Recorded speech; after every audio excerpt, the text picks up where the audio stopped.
Bonjour à tous. Nous sommes dans une deuxième courte étude biblique que nous allons faire. Ce sera sur les prophéties accomplies de l'Ancien Testament, première partie. Alors, pour commencer, on va juste aller dans Genèse 49, les versets 5 à 7. Voici ce qui est dit. Siméon et Lévi sont frères. Leurs glaives sont des instruments de violence, que mon âme n'entre point dans leur conciliabule, que mon esprit ne s'unisse point à leur assemblée, car dans leur colère ils ont tué des hommes, et dans leur méchanceté ils ont coupé les jarrets des taureaux. Maudite soit leur colère, car elle est violente, et leur fureur, car elle est cruelle. Je les séparerai dans Jacob, et je les disperserai dans Israël. Alors ceci était une prophétie que Jacob avait prononcée sur ses deux enfants, spécifiquement Siméon et Lévi. Maintenant, en vertu de leurs mauvaises actions, il y avait un malheur qui était prédit, à savoir qu'ils seraient dispersés dans Israël. Et maintenant, on va voir l'accomplissement de cette prophétie. On va commencer par Siméon. Josué 19, les versets 1 et 9. Josué, chapitre 19, les versets 1 et 9. Voici ce qui est dit. La seconde part échut par le sort à Siméon, à la tribu des fils de Siméon, selon leur famille. Leur héritage était au milieu de l'héritage des fils de Juda. Verset 9. L'héritage des fils de Siméon fut pris sur la portion des fils de Juda, car la portion des fils de Juda était trop grande pour eux, et c'est au milieu de leur héritage que les fils de Siméon reçurent le leur. Alors, ce qu'on voit ici, c'est que la tribu de Siméon n'a pas un héritage qui lui est propre, mais ils se sont établis dans la possession de la tribu de Juda. Et on verra plus loin que la tribu s'est simplement greffée à celle de Juda. Alors, c'est simplement la tribu de Juda qui reste dans les annales de l'histoire biblique, parce que la tribu de Siméon n'existe plus, elle est simplement dans celle de Juda. Maintenant, on va se tourner vers la tribu de Lévi. En comparaison, on va voir Exode 32, versets 25 à 29. Tout d'abord. Alors, on vient de voir que dans le cas de la tribu de Siméon, tout s'est accompli exactement conformément à la prophétie, à savoir que c'est une tribu qui est dispersée en Israël. Maintenant, on va dans la tribu de Lévi. Donc, Exode chapitre 32, versets 25 à 29.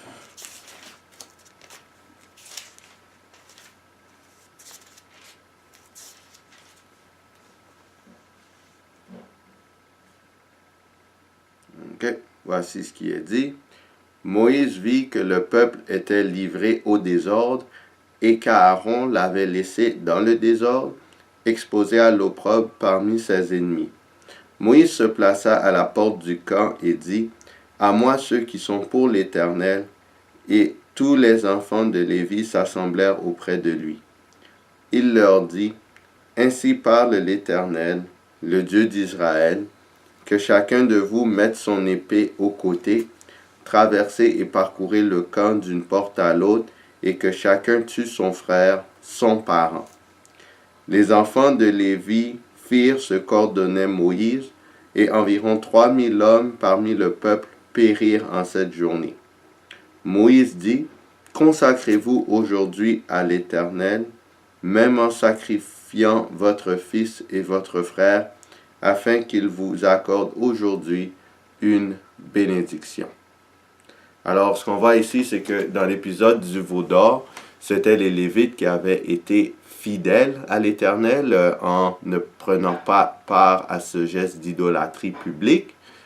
Et en vertu de cela, Moïse annonce qu'une bénédiction les attend. C'est pour ça qu'il leur dit de se consacrer. Car en plus d'avoir été fidèles, ils ont pris acte pour cette œuvre de réforme lorsqu'ils ont mis à mort ceux qui avaient transgressé la loi de l'Éternel. Alors maintenant, on va voir spécifiquement en quoi consiste cette bénédiction. Nombre 3, versets 6 à 12.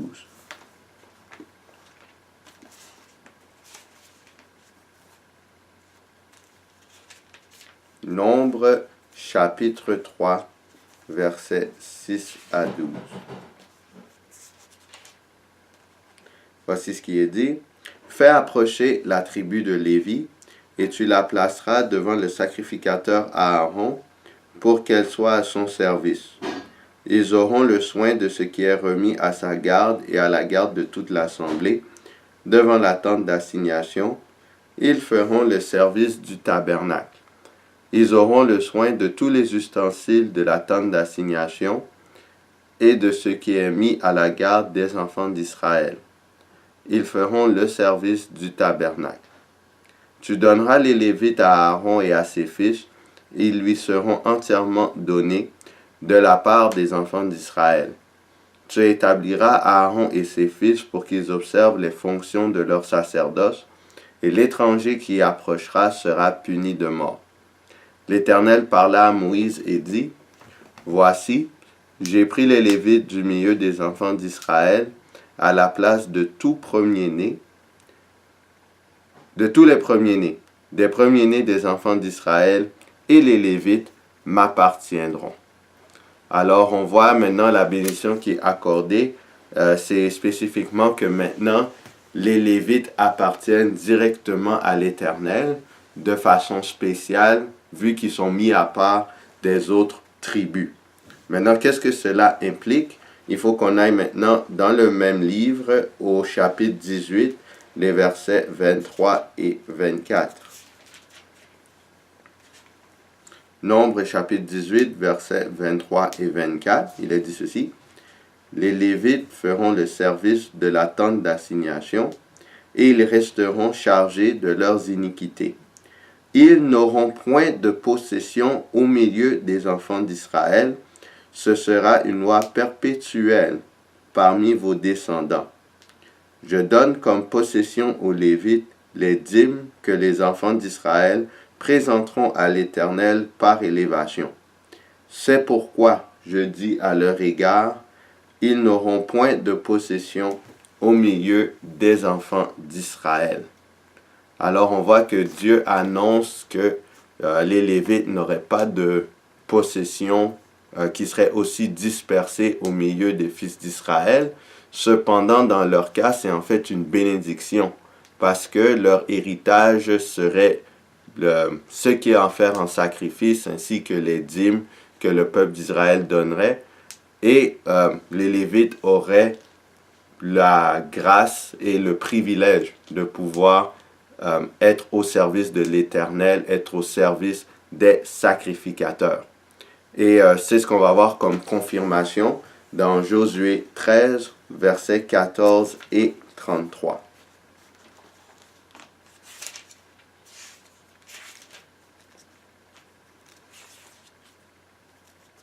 Josué, le chapitre 13, les versets 14 et 33.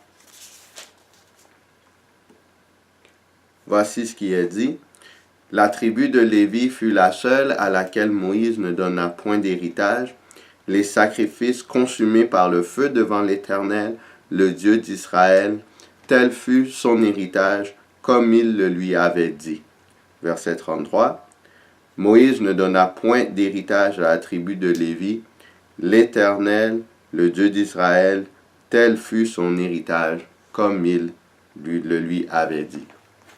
Alors, pourquoi on a fait cette étude? C'est simplement pour montrer que même les malédictions que Dieu donne au départ, parce qu'on se rappelle qu'à la base, le fait que Israël, que la tribu de Lévi serait dispersée, comme la tribu de Siméon, c'était une malédiction. Mais lorsqu'on est obéissant au Seigneur qu'on fait sa volonté et qu'on pousse une réforme, bien même les malédictions peuvent tourner en bénédiction. Et c'est ce qui est arrivé pour la tribu de Lévi, qui a été spécialement honorée, quoiqu'ils étaient dispersés parmi les tribus. C'est parce que lorsqu'il y avait l'apostasie, ils sont demeurés fermes. Alors prenez courage, demeurez ferme envers le Seigneur, même s'il vous arrive des malheurs dans votre vie, parce qu'à ce moment-là, Dieu peut tourner cela en bénédiction, et selon sa parole, il va le faire. Qu'il vous bénisse et qu'il vous garde.